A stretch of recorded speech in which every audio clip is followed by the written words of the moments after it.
Hello students, let's start question number 16 miscellaneous AOI. क्या है question? Find the area bounded by the curve y is equal to x cube x axis and ordinate x is equal to -2 और x is equal to 1. क्या मतलब हुआ? ये चार area दे दिया आपको और अब हम ग्राफ बनाएंगे सबसे पहले। और ग्राफ में भी आपको ही पता है कि कर्व्स भी हम देखते हैं। एक तो ये एक्स एक्सिस तो क्लियर है कि ये है मेरे पास। इसके बाद x इज इक्वल टू -2, ये 1 2, ये -1 और ये -2, तो एक लाइन मेरी ये हो गई x is equal to -2। x is equal to 1, तो ये एक लाइन हो गई, यानी कि एक एक्स एक्सिस, ये line area y is equal to x cube. इसका आप टेबल बना लीजिए और देखो -2 और 1 तो मुझे चाहिए ही चाहिए, तो -2 1 0 ये डाल दीजिए। जब 0 डाला x की वैल्यू 0, 1 डाला 1, -2 डाला तो -8, तो -2 और लेट इट बी -8 0 0। अगर -1 डालते तो क्या आता? तो भी -1, ठीक है, तो कुछ पॉइंट यहां आ जाता आपका। सेम 1 पे 1, ये 1 मैंने एज्यूम कर लिया, यहाँ पे -8 एज्यूम कर लिया, यहाँ -1 एंड 2 पे ये 8, तो कुछ इस तरीके का ग्राफ जाएगा। तो आपका ये जो ग्राफ है कुछ ऐसा जाता है y is equal to x cube का। हमें जो एरिया निकालना है ये लाइन और एक्स एक्सिस, तो देख रहे हो आप एक्स एक्सिस और ये लाइन और कर्व, इतना एरिया निकालेगा। सेम एक्स एक्सिस, ये लाइन और ये कर्व, ये एरिया, कुल मिला के एक ये एरिया और ये एरिया, ये आपको फाइंड आउट करना है बस। ना इंटीग्रेशन में कन्वर्ट करते हैं हम इस ग्राफ को। कैसे होएगा? तो -2 से 0, पहले -2 से 0, ओके। और एक्स एक्सिस की लिमिट्स ली है तो dx, और dx है तो यहाँ y किसका?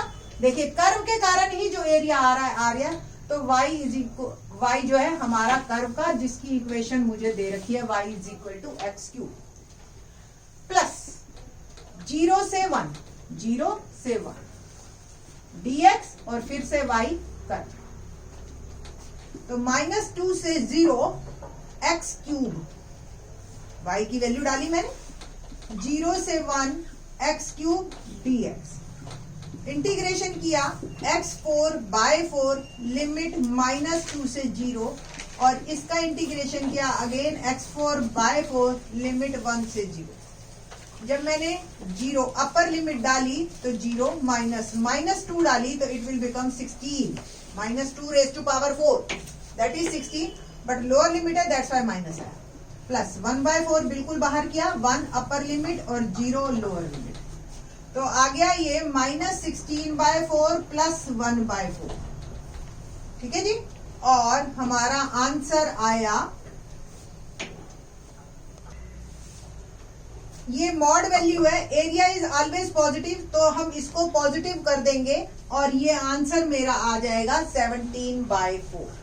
जनरली जब मैं ये क्वेश्चन करती हूँ तो स्टूडेंट्स ये पूछते भी हैं कि मैम सेम नंबर है, सेम कर्व है, तो -2 से 1 ही कर दो। तो जब हम अगर -2 से 1 करते तो और अपर माइनस लोअर करते तो ये 15 हो जाता। ये जो एरिया है इसमें से ये सब्ट्रैक्ट कर देता, ठीक है। तो ये सब्ट्रैक्ट नहीं करना, एरिया इज ऑलवेज पॉजिटिव। कुछ अगर जमीन के नीचे है और कुछ ऊपर है तो दोनों एरिया अलग अलग गिने जाएंगे और फिर हम उनको ऐड कर देंगे, ठीक है। तो इसलिए इनको हम अलग अलग ही चलेंगे। क्वेश्चन नंबर 17 पे बात करते हैं। क्वेश्चन नंबर 17 डिस्कस करते हैं। क्या है question number 17? Find the area bounded by this curve y x mod x, ये इकट्ठे है प्रोडक्ट में, एंड x एक्सिस ऑर्डिनेट आपका है x इज इक्वल टू -1 और x इज इक्वल टू 1। हमें ये एरिया बताना है। फर्स्ट ऑफ ऑल आपको याद हो मॉड x की डेफिनेशन। क्या थी मॉड x की डेफिनेशन? ये एक ऐसा फंक्शन है when x is greater than 0 it behaves like x, और when x is less than 0 it behaves like -x. So x mod x क्या बनेगा आपका? x into x when x is greater than 0, यानी कि x square। ठीक है, same x into minus x square when x is less than 0। बस इसका आपने स्पेशली ख्याल रखना है। तो जब हम ग्राफ बनाएंगे और x की वैल्यू आप देखिए कहां से कहां तक कह रहा है x एक्सिस, एंड हमें जो है वो कह रहा है x इज इक्वल टू -1 और 1, ये 1 है, ये -1 है। ठीक, तो ये लाइनें और अब मैं x मॉड x का ग्राफ बनाती हूँ। तो आपको भी पता है कि अगर ग्रेटर देन 0 है तो 1 पे क्या वैल्यू होगी 1, ठीक है जी। तो ये हो गया 1 1, तो ग्राफ कुछ इस तरीके का जाएगा, ठीक है जी। और -x² का मतलब है व्हेन -1 डाला तो वैल्यू क्या आएगी, देखो -1 डाला -1 का स्क्वायर, तो अल्टीमेटली फिर -1 ही, तो ये पॉइंट आएगा आपका। और एक्चुअली जब x² नेगेटिव होता है बेटा तो ये इस तरह का ग्राफ जाता है, तो बट हमने ग्रेटर देन 0 पे तो ये हमारा ऊपर चला जाएगा, तो ये ग्राफ जो है इस तरीके का जाएगा आपका। ये y is equal to x² है और ये है y is equal to -x²। आपको x एक्सिस, ये कर्व और ये दो लाइनें बिल्कुल पहले की तरह बन गया, दिस एंड दिस एरिया, ठीक है। तो 1 मार्कर में आ सकते हैं ये क्वेश्चन, किसी गलत फहमी में मत रहना कि ये 1 मार्कर में नहीं आएंगे। इंटीग्रेशन में बदलते हैं हम -1 से 0, ठीक है। y जो ये हमारा -x वाला कर्व है, ये वाला, ठीक है, प्लस 0 से 1 y कौन से वाला, y is equal to x² वाला, ठीक है, ऊपर वाला।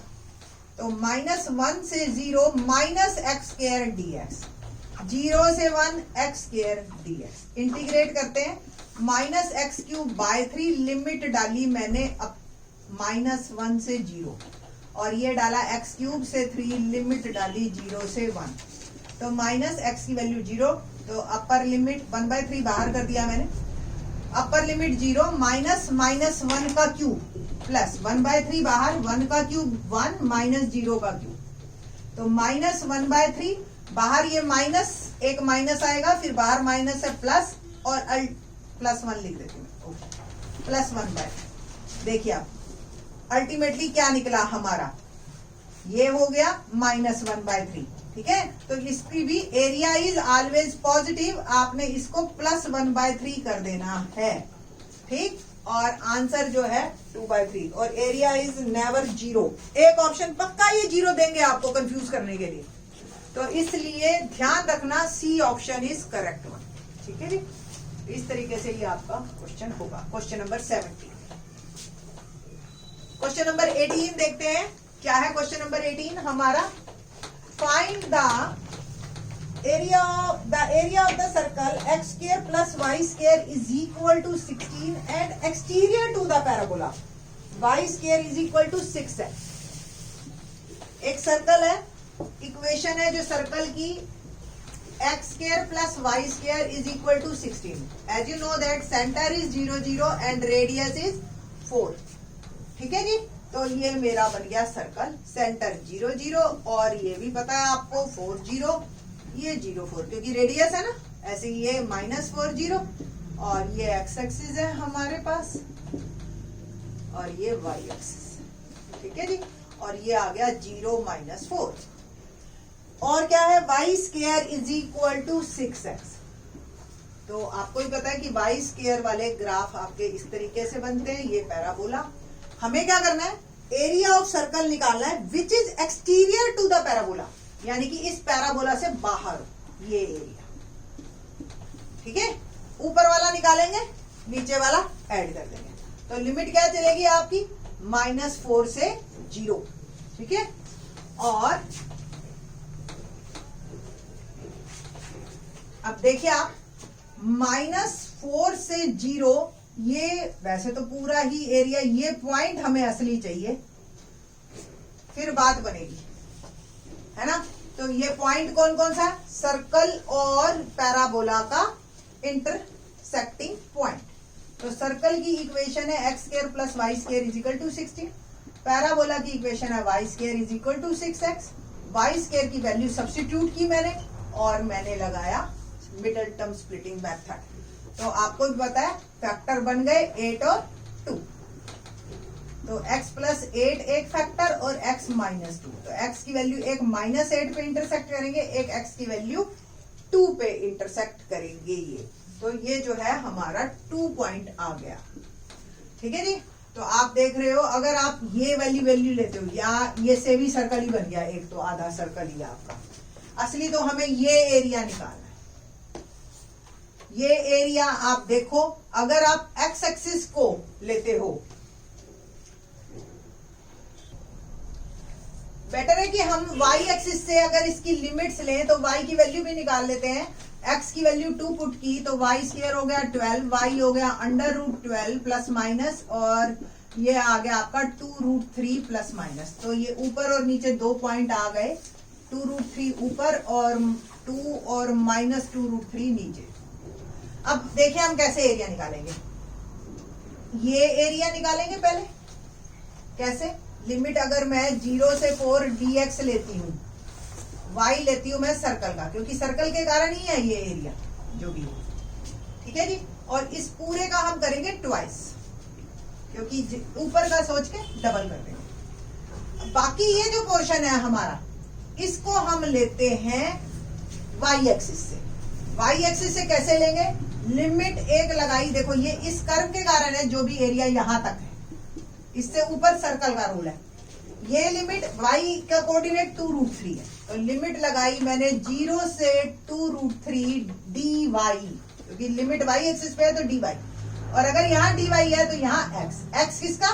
पैराबोला, क्योंकि पैराबोला कर्व के कारण आ रहा है। आगे आप लेंगे तो ये आ गया आपका प्लस 2√3 से, रेडियस देखिए 4 तक जा रहा है आपका, 4 dy, और x किसका? सर्कल। ठीक है जी। तो यहां तक आपका काम हो गया। ये आपका ट्वाइस 0 से 4 y सर्कल का। सर्कल की इक्वेशन अगर आपको ध्यान हो तो इक्वेशन थी x² plus y² is equal to 16। y² हो गया y हो गया √16 minus x², √16 minus x² plus x parabola का 0 से 2√3। पैराबोला की इक्वेशन ये है, यहां से x आया y²/6 dy प्लस 2√3 से 4, ये सर्कल का x यानी कि √16 माइनस y² dy। ये आपका ओवरऑल सिचुएशन आ गई। करते हैं जी। आपको फार्मूला ध्यान है, √a² minus x², x/2 √a² minus x² plus a²/2 sine inverse x/a।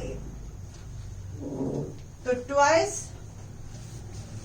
Integration x/2 √16 minus x² plus a²/2 sine inverse x/a। Limit लगाई मैंने 0 से 4 प्लस 1/6 बाहर, y² का इंटीग्रेशन y³/3, लिमिट लगाई 0 से 2 प्लस √16 भी अगेन इसी फार्मूले पे चलेगा आपका। तो ये आएगा आपका y/2 √16 minus y²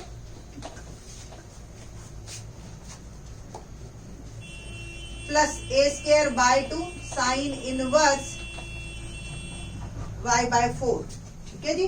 upper limit 2√3/4।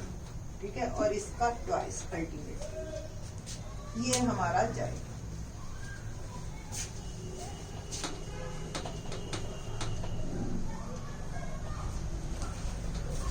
अगर आपको थोड़ा सा अब तक समझ आ गए हो तो देखिए ध्यान से, मैं थोड़ा सा इसको 4 अगर डाला देखो मैंने, तो 16 माइनस 4² 16, ये पोर्शन आपका 0 हो जाएगा अपर लिमिट, और यहाँ पे आपका आ जाएगा ये 8 बन गया, 8 साइन इनवर्स 4/4 दैट इज 1। जब 0 डाला तो ये 0 इंटू समथिंग, ये 0, तो अल्टीमेटली ये वाला पोर्शन कभी भी रिजल्ट नहीं देगा, तो ना 4 पे ना 0। यहाँ पे आपका लोअर लिमिट लिखी मैंने 8 साइन इनवर्स 0/4। इवन ये भी 0 हो जाएगा, 0 इंटू समथिंग 0, यहाँ पे ये खत्म हो जाता है आपका ये पोर्शन। प्लस 1/6 × 18 और अपर लिमिट मेरी आई 2√3 का क्यूब -0, ठीक है। प्लस वंस अगेन आप जब 4 डालोगे तो ये पोर्शन 0 हो जाएगा आपका, 16 - 16 0, 0 इंटू समथिंग 0। यहां से आपका 8 फिर से आ जाएगा 8 साइन इनवर्स 4/4 माइनस, अब लोअर लिमिट आप यहां पे वैल्यू देगा, ये लोअर लिमिट क्या क्या देगा देखते हैं, 2√3/2 √16 - y², तो 2√3 का स्क्वायर 12 होता है, ठीक है। प्लस ही लिख रही हूं क्योंकि मैंने ब्रैकेट लगा दी है लोअर लिमिट से पहले, तो प्लस 8 साइन इनवर्स 2√3/4, ये बन गया आपका ट्वाइस 8 साइन इनवर्स 1π/2 प्लस 2√3 का क्यूब करिए जी, 2√3 का क्यूब क्या होगा, 2 क्यूब 8 √3, एक 3 दे देगा, एक √3 बढ़ जाएगा, 24√3 अपॉन 18 प्लस वंस अगेन ये 1, तो 8 साइन इनवर्स 1π/2 माइनस 2 से 2 कैंसल, √3 और ये आ गया √4 minus plus minus minus 8 sine inverse √3/2, 1 2 cancel होगा।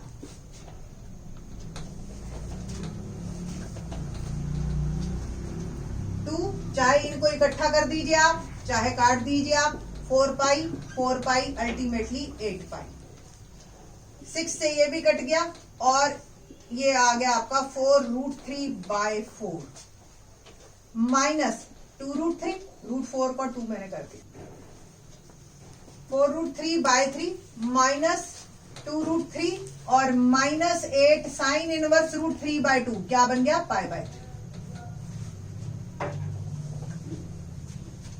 ध्यान से देखिए, अगर आप पूरे को आप फर्दर और सॉल्व करना चाहें तो मेरे हिसाब से 2 एक बाहर निकल रहा है आपका, 2 कॉमन, 4π प्लस 2√3/3 माइनस √3 और माइनस 4π/3,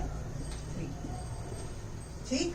और ये 4 2√3 माइनस √3 इसको सॉल्व करना है, एक 4π को सॉल्व करना है आपको, 4π कॉमन 1 माइनस 1/3 और ये आ गया √3 कॉमन 2/3 माइनस 4, ये आ गया 4π इंटू 2/3 और ये आ गया आपका √3 इंटू माइनस 1/3 भी पूरा बाहर ले लीजिए चाहे आप, 4/3 अंदर रह गया आपका 8π माइनस √3। तो देखते हैं कि कौन से ऑप्शन हमारी सही है, तो सी ऑप्शन इज करेक्ट, ठीक है जी। तो ये था आपका 18। इन क्वेश्चन में थोड़ा सा लेंथी हो गया ये, तो डेफिनेटली 1 मार्कर में तो नहीं आएगा, ये मल्टीपल चॉइस तो है, बट काफी काम कैलकुलेशन थोड़ी लंबी थी, और तो क्वेश्चन इतना टफ भी था भाई, बिल्कुल पूरा पोर्शन था, 3 पोर्शन बना दिए हमने इसके, ठीक है जी। क्वेश्चन नंबर 19 देखते हैं, इंटरेस्टिंग है। The area bounded by the y axis, y is equal to cos x, y is equal to sin x और लिमिट x की डाल दी 0 से π/2, ओके। तो देखते हैं, ये जी मेरा ग्राफ है, ये y एक्सिस, ये x एक्सिस और cos x 0 से π/2 में ही बात करेंगे हमसे। थोड़ा सा बड़ा बना देती हूँ मैं ताकि दिखे ग्राफ मेरा, ये π/2।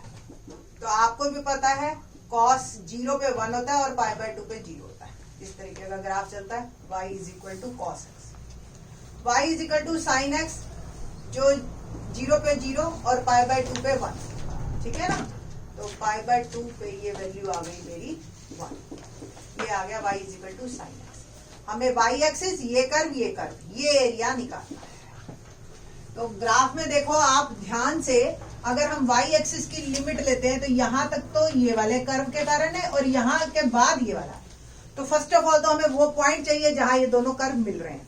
आपको भी पता है π/4 पे cos x और sin x की दोनों की वैल्यू सेम होती है, बट ये तो हो गई कॉमन सेंस वाली बात। बट आप चाहो तो आप इक्वेट कर दो, सब्स्टिट्यूशन मेथड लगा दो और tan x = 1 और x की वैल्यू π/4 आपकी आ गई।